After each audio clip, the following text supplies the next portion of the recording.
올해 저희 표가 있습니다. 깨어있으라 하는 청년부 표로 나아가는데요. 성경의 부르심은 두 가지예요. 첫 번째는 wake up, 일어나라, 깨어나라. 우리가 예수 그리스도를 통해서 죽음과 같은 잠을 자고 있던 우리의 영적 상태가 깨어나게 된 것이죠. 두 번째 부르심이 있다면 깨어 있으라, 영어로 stay awake. 이것이 우리의 청년부 표입니다.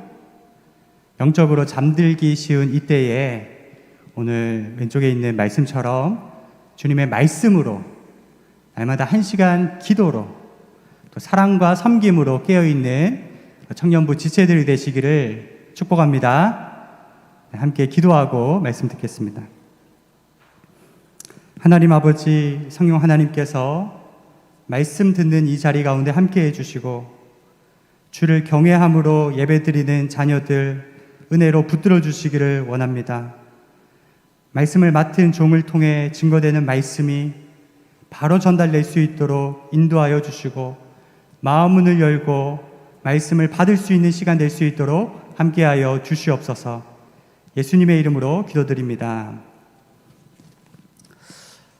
예수님의 공생의 사역에 최고의 사명이 있다면 죄에 빠진 우리를 십자가 사명으로 건져내시는 것이었습니다. 그리고 두 번째는 제자 세우는 사역을 십자가 사명만큼 예수님은 참 귀하게 여기셨던 것이죠. 예수님은 3년간 12제자와 동고동락하면서 친히 예수님의 삶을 통해 어떻게 살아야 하는지 보여주셨습니다.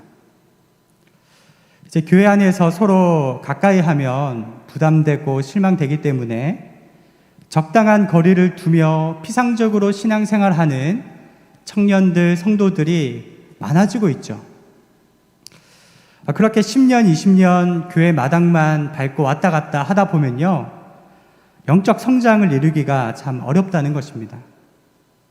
예수님께서는 12명의 제자를 택하여 세우셔서 그 안에서 하나님의 나라를 경험하게 하시고 자기의 연약함을 깨닫게 하시고 또 성령 안에 새롭게 변화시켰다는 사실입니다.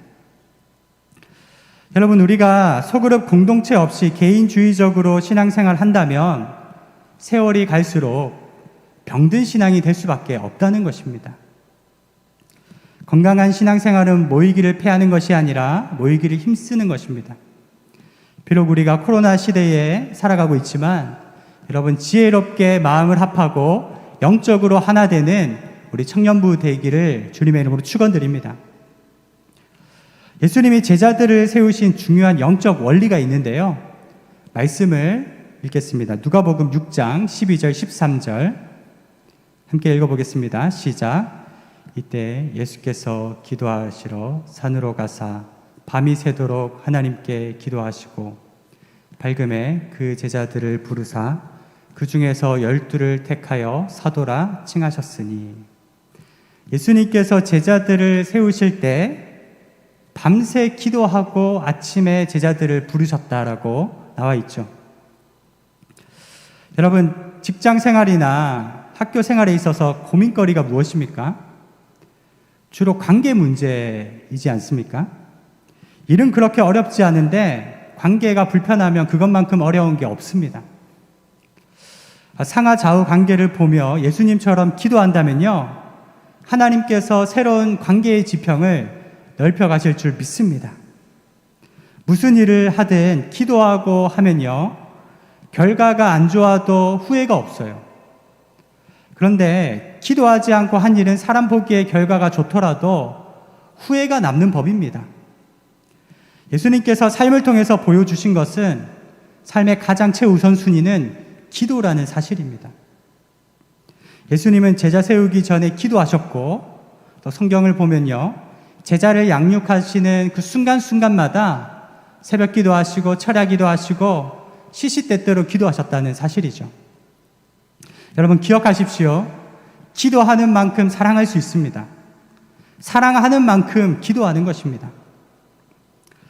이제 제가 둘째 딸이 태어난 지 이제 한 달 넘어가는데요. 저에게 한 가지 고민이 생겼습니다. 얼마 전에 첫째 딸이 갓난 아기인 둘째 딸을 핥혀서 이마에 흉터가 생겼어요. 이대로 두면 안 될 것 같아서 첫째 딸을 불러서 큰 소리로 야단을 쳤습니다. 나중에 육아 강의를 듣고 보니까 24개월 미만의 아기를 혼내면은 안 된다고 하더라고요. 못 알아들으니까.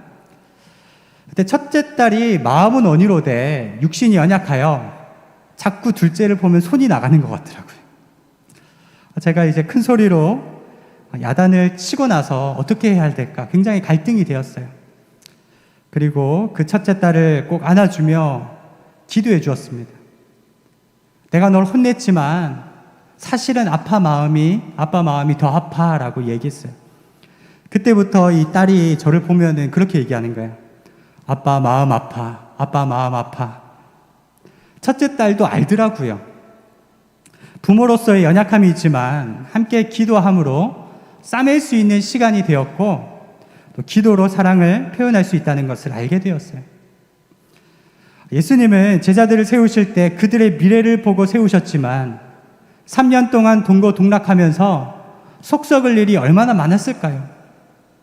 그들은 믿음도 부족했고 말은 거칠었고 교만하기 짝이 없었습니다. 그럼에도 불구하고 날마다 기도하심으로써 제자들을 사랑으로 세워나간 것입니다. 사랑하는 청년 여러분, 주변에 품기 힘든 사람이 있습니까? 주님의 사랑으로 기도로 영혼을 품으시는 저와 여러분이 되시기를 축원드립니다. 오늘 본문에는 네 명의 제자를 부르신 사건이 나오는데요. 마가복음은 제자들을 부르신 사건을 아주 함축적으로 요약하고 있습니다. 그래서 한꺼번에 네 제자를 부른 것처럼 보이지만 사실은 순서가 다르다는 것을 알 수 있습니다. 시몬과 안드레 형제 중에서 누가 먼저 부름받았을까요? 네, 형보다 동생 안드레가 먼저 부름받았고요. 야고보와 요한 형제 중에서 형보다 동생 요한이 먼저 부름받았습니다. 왜일까요? 장남이었던 베드로와 야고보는 가족 일 때문에 생계를 책임져야 했고 차남이었던 안드레와 요한은 좀 자유로웠기 때문에 세례 요한의 제자로 활동하고 있었습니다. 그래서 요한복음 1장에 보면 세례 요한이 예수님을 보자 이렇게 얘기하죠. 보라, 세상 죄를 지고 가는 하나님의 어린 양이로다. 그 다음 날에도 똑같이 하나님의 어린 양이로다. 그 말을 들은 안드레와 요한은 그 즉시 예수님을 따라가 제자가 된 것입니다. 그러니까 세례 요한은 자기가 아끼는 제자들을 기꺼이 예수님께 보내었던 것입니다. 여러분, 여기서 세례 요한의 겸손한 태도를 볼 수 있죠. 그는 항상 고백하기를 그는 흥하여야 하겠고 나는 쇠하여야 하리라. 나는 그의 신들매를 들기에도 감당하지 못하겠다라고 말했잖아요. 그는 내 삶의 주도권을 내려놓고 예수님을 왕으로 인정한 것입니다. 여러분, 청년의 때에 가장 큰 기도 제목 두 가지가 있다면 진로 문제와 결혼 문제죠. 코로나 시대에 참 결혼하는 게 쉽지 않고 취업하는 게 쉽지 않다고들 이야기합니다. 결혼하기에 현실적으로 희생하고 포기해야 할 것이 많기 때문에 결혼을 고민하고 있는 지체들도 있는 것 같습니다. 제 주변에 보면 육아로 인해 힘든 신혼부부들, 또 가정사로 인해 고통받는 분들이 꼭 이렇게 살아야 하는가라는 질문을 던지기도 합니다. 직장생활도 마찬가지로 내가 하기 힘들고 지루한 일을 끝까지 버티고 나아가야 하는가 고민하는 것이죠. 그러나 오늘 말씀을 통해서 해답을 얻으시길 바랍니다. 성경에 보면 부부가 한 몸을 이루어 가정을 세우는 것이 창조의 섭리라는 것이죠. 주저하지 말고 좋은 가정을 꿈꾸시고 기도하시고 준비하시는 청년들이 되시기를 축원드립니다. 그리고 때가 되었을 때 나의 시간과 물질과 건강을 하나님의 사람들을 사랑하는 일을 위하여, 가정을 사랑하는 일을 위하여, 하나님을 위하여 쏟아붓는 청년들이 되십시오. 기회가 왔을 때 복음을 위해 여러분의 재능과 시간과 물질을 아낌없이 쏟아부을 수 있어야 한다는 것입니다. 그런 면에서 직장 생활이 여러분의 선교지입니다. 여러분 힘들어도 포기하지 않고 주님 안에 의미를 찾으시고 또 소명감으로 섬길 때 하나님이 그 직장 생활 가운데 함께 해주실 줄로 믿습니다. 오늘 본문을 통해 주님께서 부르신 네 제자는 어떠한 삶을 살았는지 우리 한번 천천히 살펴보기 원합니다. 우리 16절, 17절, 18절을 같이 읽겠습니다. 시작. 갈릴리 해변으로 지나시다가 시몬과 그 형제 안드레가 바다에 그물 던지는 것을 보시니 그들은 어부라. 예수께서 이르시되 나를 따라오라. 내가 너희로 사람을 낚는 어부가 되게 하리라 하시니 곧 그물을 버려두고 따르니라. 아멘. 첫 번째 살펴볼 제자는 안드레입니다. 그 안드레는 늘 다리 역할을 했던 제자입니다. 요한복음 6장에 오병이어 기적이 나오죠. 남자만 5,000명을 먹이신 그 사건이 나오는데 그 한 2만 명 되는 사람들이 빈들에서 허기져 있을 때 한 소년이 도시락 뚜껑을 열었죠. 그 도시락을 예수님께 가지고 나온 다리 역할을 했던 사람이 누굽니까? 안드레였다라고 기록하고 있습니다. 또 요한복음 12장 20절에 예수님께서 예루살렘에 입성하실 때 몇몇의 헬라인들이 예수님을 만나보고 싶다고 나왔는데 그들을 예수님께 연결해 준 사람도 누굴까요? 안드레라는 거예요. 일명 안드레는 오작교 역할을 했던 사람입니다. 견우와 직녀가 서로 만나기 위해서는 까치와 까마귀들의 그 다리가 필요했던 오작교. 늘 사람들로 하여금 예수님을 만나도록 인도했던 사람이 안드레였죠. 여러분, 오늘 본문에도 안드레가 먼저 예수님을 만났고 누구를 전도했나요?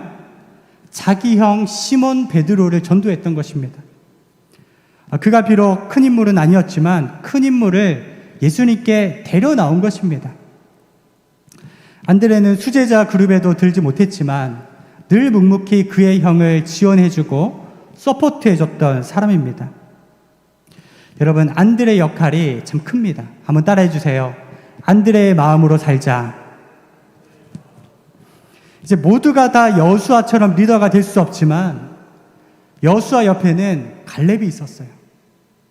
광야의 1세대는 다 죽고 여호수아와 갈렙만 남았는데 여러분, 갈렙은 한 번도 왜 여호수아만 리더입니까? 라고 따진 적이 없습니다. 그는 끝까지 묵묵히 여호수아 곁에서 그를 지원해 주었던 팔로워였습니다. 85세의 나이에 모두가 차지하기 어려운 헤브론 땅을 향해 이 산지를 내게 주소서 아주 진취적으로 나아갔던 좋은 사람이었던 것이죠. 이제 사람은 자기가 리더가 아닐 때는 시기하거나 냉소적으로 일을 하기 쉬운데요. 하나님께서는 어떠한 마음과 태도로 일하느냐 그 중심을 보신다는 것이죠.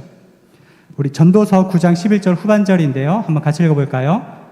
네, 전도서 9장 11절 시작. 시기와 기회는 그들 모두에게 임하느니라. 여러분, 시기는 자연스러운 감정입니다. 나보다 잘생긴 사람 보면 질투가 나죠. 그런데 시기해야 할 때 시기하지 않고 마음을 다해 섬겨준다면요, 그 다음에 기회가 찾아오게 되어 있고 기회가 왔을 때 나의 영역이 더 넓어진다는 것입니다. 사랑하는 여러분, 질투하는데 에너지를 낭비하지 마시길 바랍니다. 나의 기회를 준비하시는 저와 여러분 되기를 바랍니다. 이방인의 사도 바울의 뒤에도 바나바가 있었어요. 바나바란 이름 뜻은 위로의 아들이었죠.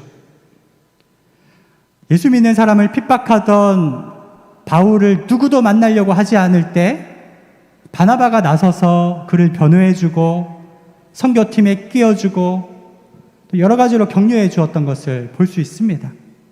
바나바로 인해 바울은 위대한 사도가 되었고 성경을 13권이나 쓰고 수많은 교회를 개척할 정도로 좋은 리더가 될 수 있었다는 것입니다. 우리 모두는 바나바가 되고 싶지 않습니다. 바울이 되고 싶죠. 그러나 우리가 이 자리에 있기까지 기도해주고 묵묵히 섬겨주었던 많은 멘토들이 있었음을 기억하고 여러분도 그러한 좋은 자리에서 다른 사람을 서포트해주는 사람들이 되시기를 축원드립니다. 여러분에게 기억 남는 멘토는 누구입니까? 저는 이제 수능을 치고 모교에서 예배 드리는데 광고에 사랑부 교사 모집, 발달 장애인을 위한 예배 그 교사를 모집한다는 거예요. 한 걸음에 달려나가서 담당 전도사님에게 이 예배 섬기고 싶습니다라고 말하고 3년을 섬겼습니다. 제 마음은 그랬어요. 나는 사랑이 풍성하니까 내 사랑을 흘려보내야지. 그러고 사랑부에 들어갔는데 3년 후의 결론은 내가 감당할 수 없이 많은 사랑을 받았구나. 여러분, 사랑부에 모인 사람들은 다 사랑이 많은 사람들이 모이더라고요. 무엇보다도 담당 교역자가 저의 멘토가 되어 주셨습니다. 제가 대학교 다닐 때 학비가 없어서 참 고생을 많이 했는데 교회 장학금도 연결해 주시고 또 해외 비전 트립 나갈 수 있도록 이제 권면도 해 주시고 지금의 제가 있기까지 그 목사님의 많은 수고와 조언이 있었다라는 것들을 제가 기억하게 되는 것이죠. 축구팀에서 감독은 선수보다 축구를 잘하지는 못해요. 연봉도 선수에 비해 비교할 수 없이 낮습니다. 근데 축구 감독이 왜 존재하는 것일까요? 감독은 자기를 빛나게 하는 사람이 아니라 선수를 빛나게 하는 사람이죠. 여러분, 그는 흥하여야 하겠고 나는 쇠하여야 하리라. 여러분, 세례 요한과 같은 그러한 마음을 갖고 살아가시는 저와 여러분 되기를 바랍니다. 안드레의 마음으로 다른 사람을 섬겨주시고 또 예수 그리스도를 존귀케 하는 우리의 삶이 되기를 소망합니다. 자, 두 번째 인물은 베드로입니다. 베드로는 생계형 가장이라고 할 수 있어요. 그는 결혼해서 처자식이 있었고 장모님까지 모시고 살았던 사람입니다. 그래서 처음에는 예수님을 흔쾌히 따를 수 없었습니다. 가정을 책임져야 했으니까요.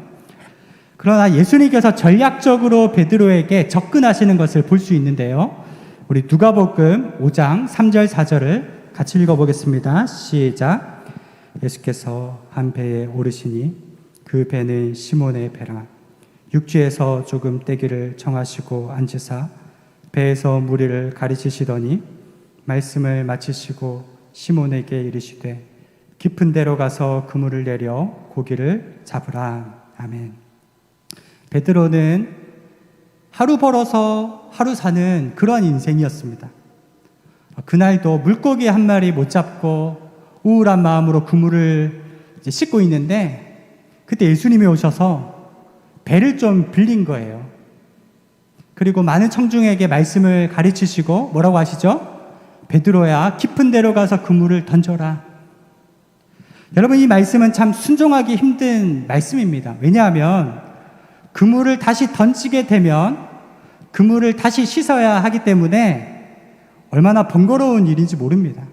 또 잠시 있다가 야간 조업을 나가야 하는데 그물을 또 씻으려면 시간이 많이 들잖아요. 여러분, 생각해 보십시오.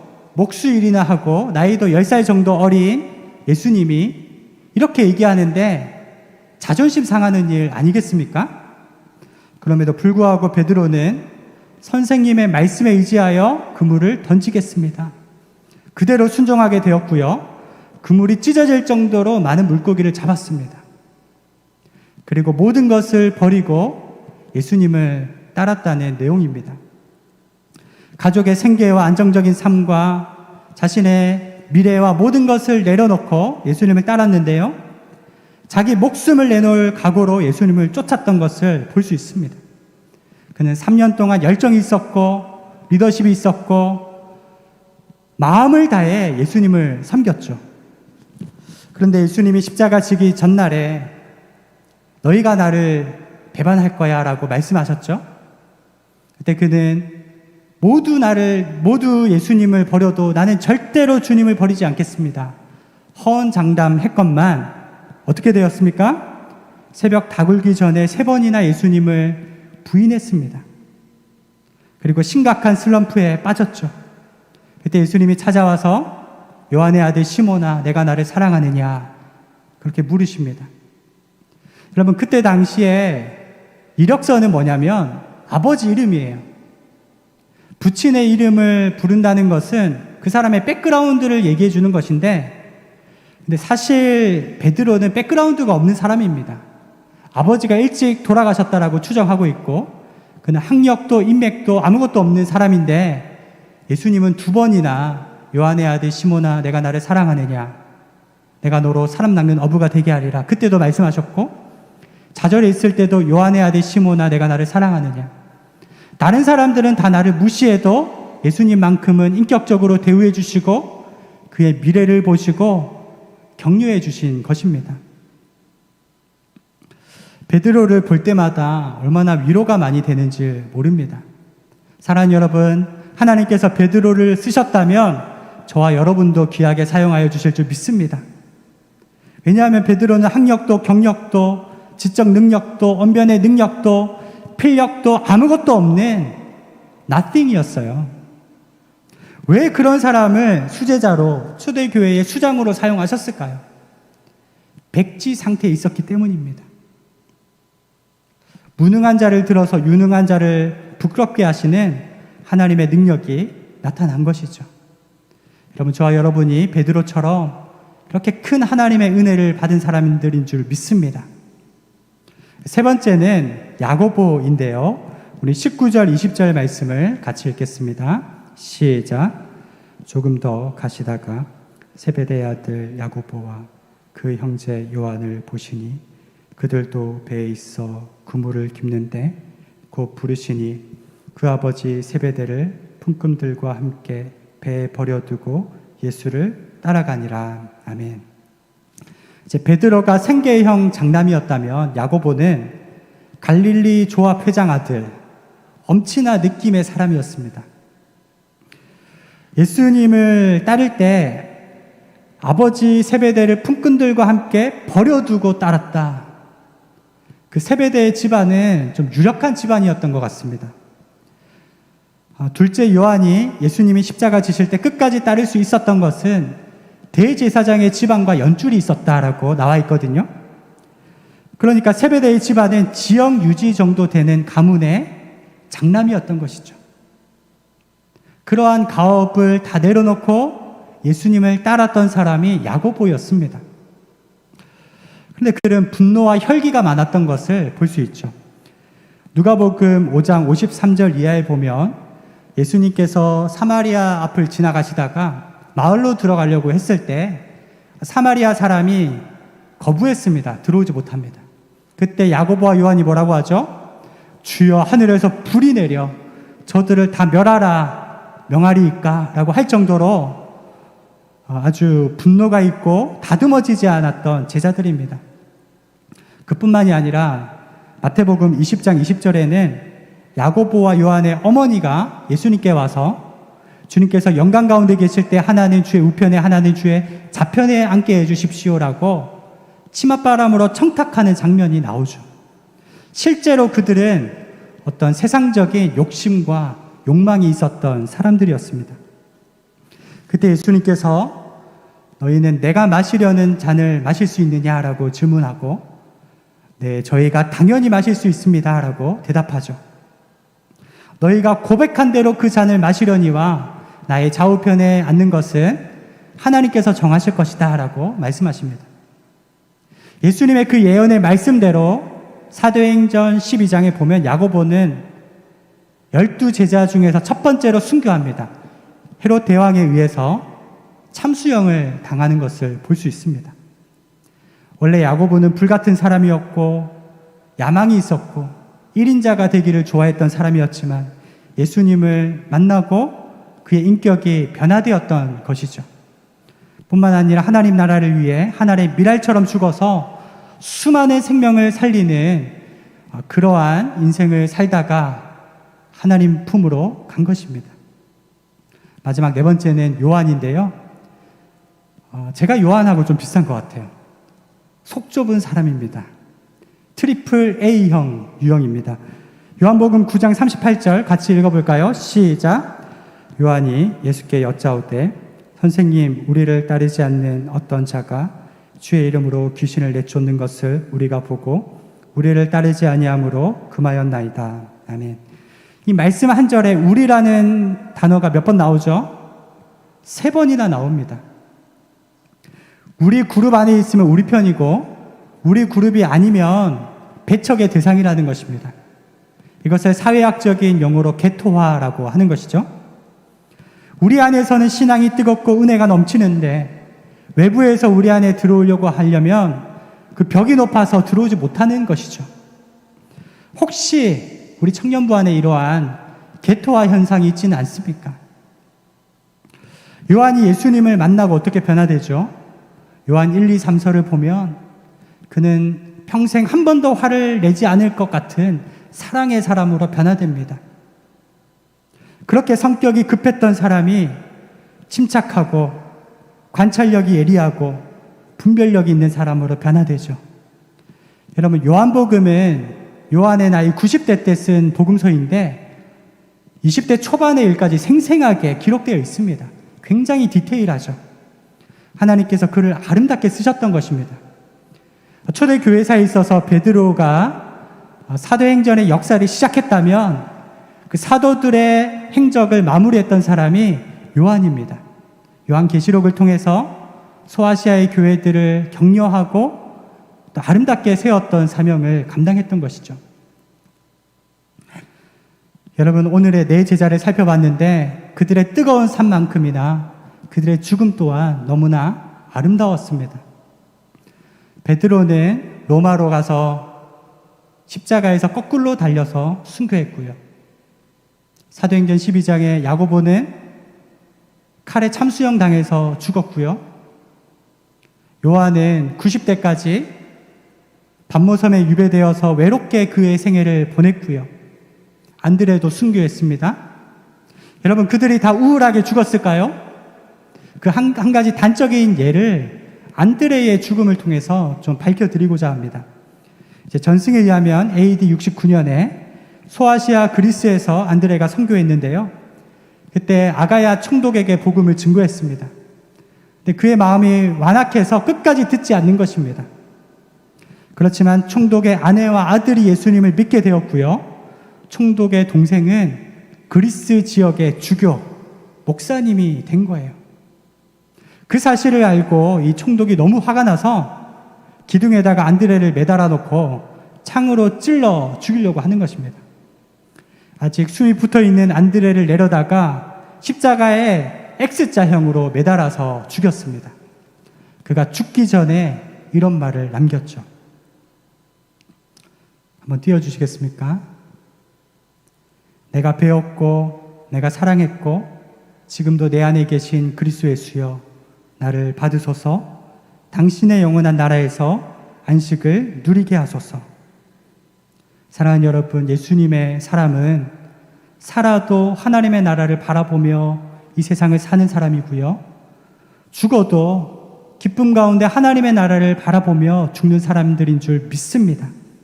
사나 죽으나 우리의 삶을 통해서 이 네 제자처럼 하나님께 영광 올려드리는 우리 청년들이 되시기를 주님의 이름으로 축원드립니다.